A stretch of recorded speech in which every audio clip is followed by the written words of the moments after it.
Halo teman-teman, ketemu lagi bareng aku di channel Linda Wahyu.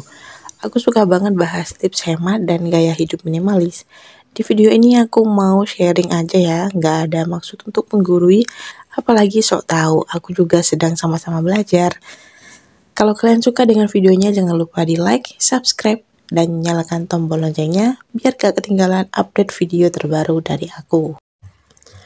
Saat ini, cara mengatur keuangan rumah tangga dengan gaji 2 juta itu sulit dan terlihat tidak mungkin cukup. Namun, setiap pasangan suami istri bisa mengoptimalkan penghasilan bulanan agar cukup memenuhi kebutuhan rumah tangga sehari-hari. Bagi keluarga sederhana, dalam hal ini, suami istri yang memiliki anak harus berusaha lebih ekstra dalam mengatur keuangan rumah tangga dengan gaji kecil. Karena semakin banyak anggota keluarga, maka semakin banyak pengeluarannya. Nah, cara mengatur keuangan rumah tangga dengan gaji 2 juta, berikut tips-tipsnya. Jika kita dalam rumah tangga hanya kepala rumah tangga yang memperoleh penghasilan, maka kita harus mengatur keuangan lebih ekstra karena harga kebutuhan pokok cenderung selalu meningkat. Dan pastikan pasangan suami istri bekerja sama dalam mengelola keuangan rumah tangga dengan optimal. Cara mengatur keuangan rumah tangga dengan gaji 2 juta yang pertama adalah alokasi gaji yang efektif.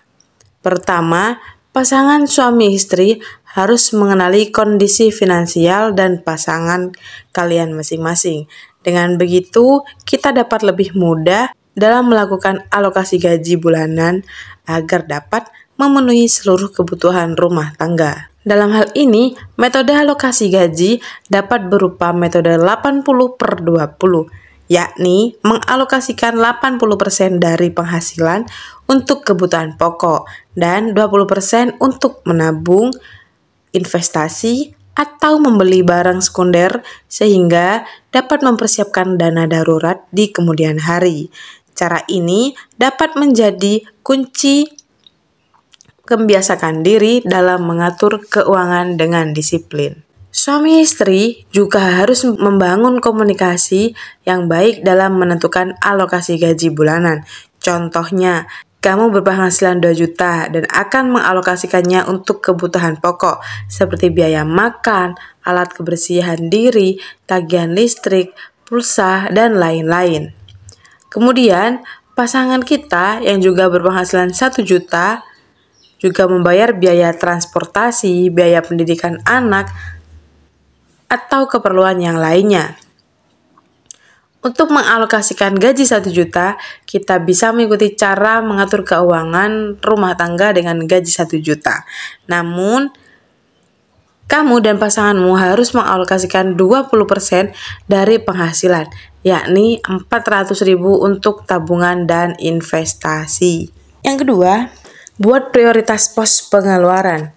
Dalam mengatur keuangan, suami istri harus bekerja sama dalam mengatur keuangan setiap bulan dengan menentukan prioritas pos pengeluarannya. Keluarga dengan 1 anak dapat memprioritaskan pengeluaran kebutuhan pokok dan pendidikan anak. Jika sumber penghasilan rumah tangga hanya kepala rumah tangga saja, maka pasangan suami istri harus menentukan prioritas pos pengeluaran lebih ekstra lagi.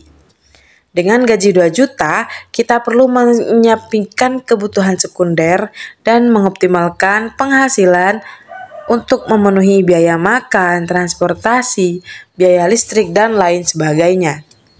Namun, kita juga harus mempertimbangkan alokasi dana darurat agar memiliki simpanan uang di tengah situasi yang tidak terduga di kemudian hari. Daftar prioritas pos pengeluaran juga dapat memudahkan kita dalam memastikan gaji bulanan cukup untuk memenuhi gaji di bulan selanjutnya. Untuk tips yang ketiga, buat daftar belanjaan bulanan. Nah, setiap belanja kita harus menyiapkan daftar belanja bulanan agar tidak mengeluarkan uang lebih dari penghasilan bulanan yang kita dapat. Hal ini dapat memudahkan kita dalam berbelanja sesuai dengan prioritas pengeluaran yang ada. Dalam hal ini, kita hanya mengeluarkan uang untuk membeli kebutuhan dalam daftar belanja bulanan, sehingga tidak membuat pengeluaran yang tidak penting di luar rencana belanja kita. Idealnya, kita harus menghindari atau mengurangi penggunaan kredit. Jika kita harus menggunakan kartu kredit, maka kita harus memilih cicilan dengan bunga yang rendah dan memenuhi tagihan cicilan kredit tepat waktu agar terhindar dari denda. Menghindari penggunaan kartu kredit menjadi salah satu cara mengurangi pemicu perilaku boros. Nah, untuk tips yang selanjutnya, bedakan antara kebutuhan dan keinginan. Saat belanja, kita harus memastikan bahwa barang yang dibeli itu kebutuhan, bukan keinginan. Kita dapat menggunakan metode 30 hari, yakni berusaha menunda beli sebuah barang selama 30 hari. Jika setelah 30 hari tidak lagi menginginkan barang tersebut, maka barang itu hanya sebuah keinginan kita saja. Hal ini dapat memudahkan kita untuk membeli kebutuhan yang penting saja agar dapat mengoptimalkan gaji kita yang kecil. Yang kelima, catat semua pengeluaran.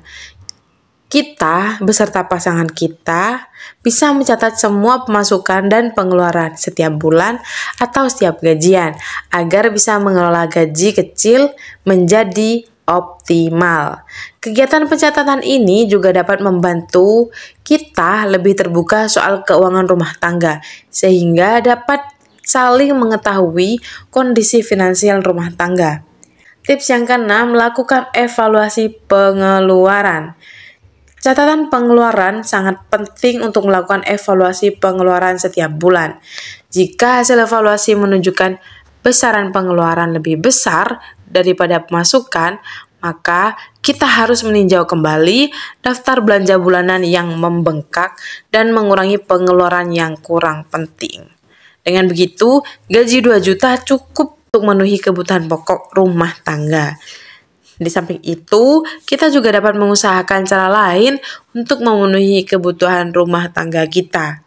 Nah, untuk tips yang ketujuh, cari pekerjaan sampingan. Cara mengatur keuangan rumah tangga dengan gaji 2 juta selanjutnya, kita dapat mengusahakan mencari pekerjaan sampingan sehingga dapat memperoleh penghasilan tambahan. Gaji 2 juta biasanya hanya cukup untuk kebutuhan pokok saja. Untuk itu, gaji dari pekerjaan sampingan dapat memenuhi kebutuhan sekunder kita hingga kebutuhan hiburan. Untuk tips yang terakhir, konsisten menabung dan investasi. Kegiatan menabung dan investasi menjadi kunci dalam mengoptimalkan gaji bulanan. Dengan begitu, kita bisa memenuhi kebutuhan sekunder hingga kebutuhan hiburan.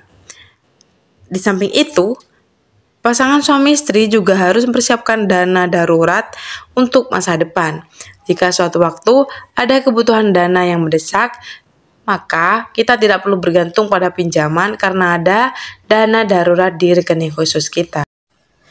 Sekali lagi aku cuma berniat untuk sharing aja ya teman-teman, semoga bermanfaat dan sampai jumpa di video selanjutnya.